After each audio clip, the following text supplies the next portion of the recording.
Still working through dealing with those client complaints? Well, stay tuned.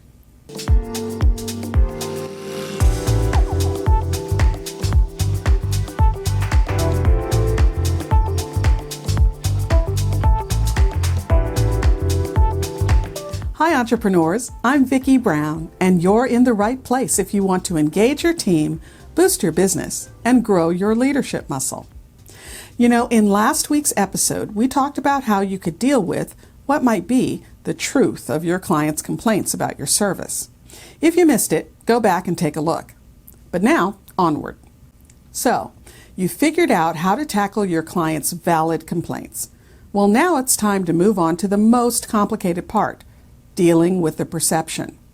In fact, you might actually find that the client's complaint is mostly perception-based. Now, don't just assume that. Do the exercises in last week's episode so you're sure you don't miss things that need fixing. But no matter if it's some, mostly, or all perception-based, perception is everything. So you have no choice. You have to deal with it. But how? Communication, proactivity, and over-delivery. You've got to make sure your client knows what you're doing and where you are with different projects and assignments. You know, I've run into this before. You're going along, doing your job, taking care of things. And you think everything is great because you aren't bugging the client with questions, you're taking care of things before they hit her desk, things are running like clockwork. But the client's perception is you aren't really doing anything. They aren't hearing anything, so they perceive that nothing or nothing of value is actually happening. I know, crazy, right? You get dinged for making things too easy.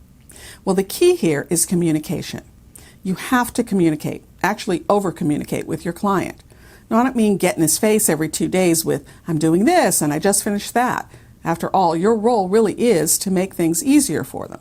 So go ahead, absolutely make them easy. Just don't do it in a vacuum. Status updates and metrics reporting are your friends here. Give your client regular, meaning weekly or bi-weekly, written status updates. A month is far too long. And just doing a phone update isn't quite enough.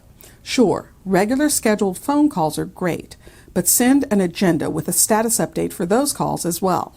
It'll keep you on track, clarify who's doing what, and where the project currently stands.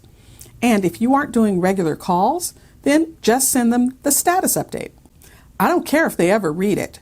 We're fighting perception here, remember. Just the fact that they're receiving regular reports from you on your work goes a long way in knocking down the perception that you aren't doing anything, or that you aren't taking action unless they ask you for something.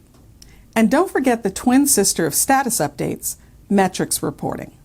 Metrics are the actual numbers. So, you did 25 social media posts last week, 15 on Instagram and they had 200 comments, and 10 on LinkedIn and they had 50 comments.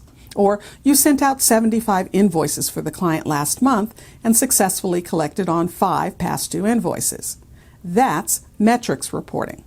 And if you want to really blow the client's mind, do comparison metrics reporting. You know, you did 25 social media posts last week, and that's up 15% from the amount of posts you did the same time the year prior. Believe me, metrics are golden because they're numbers, because they help the client clearly track improvement and they help you measure how much work you're doing for a client. For instance, if you're averaging 75 invoices sent per month this year, but last year that average was 15, well, you probably need to start thinking about how much you're charging the client. Because if it's the same amount as the 15 invoices price, then it's probably time to raise your prices because you're doing 5 times the work now.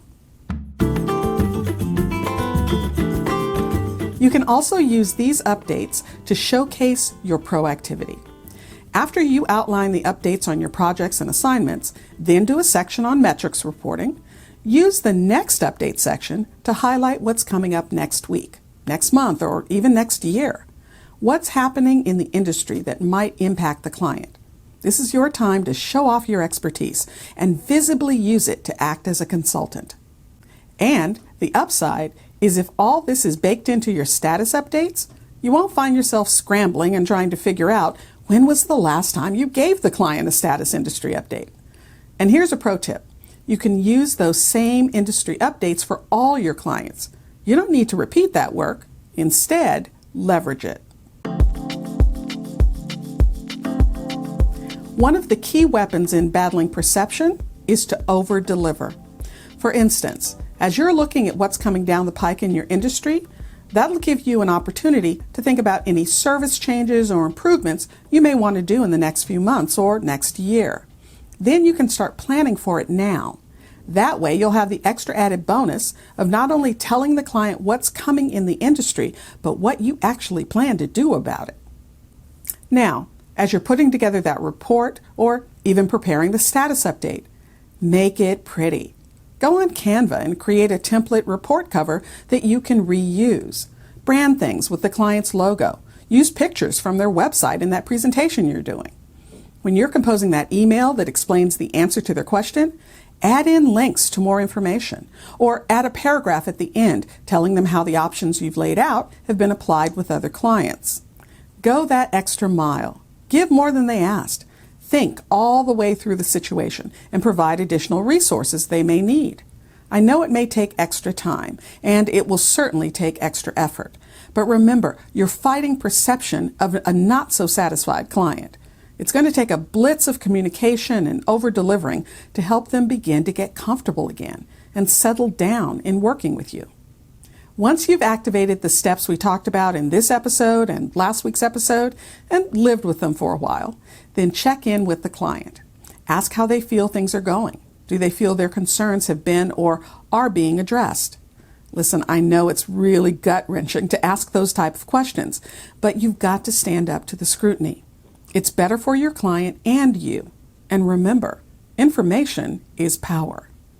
If you found this information helpful, please subscribe and share. And to help you get started, grab my free status update template. Use this easy-to-follow template to create your own client status updates. It includes all the sections we talked about, with places for updates, metrics reporting, industry updates, and your professional analysis. In fact, it's a great idea to use the status update template with all your clients. That way, you may never have to be bothered with client complaints. And remember, your inspired leadership is the secret sauce to having a high-performance team and a wildly successful business you'll love.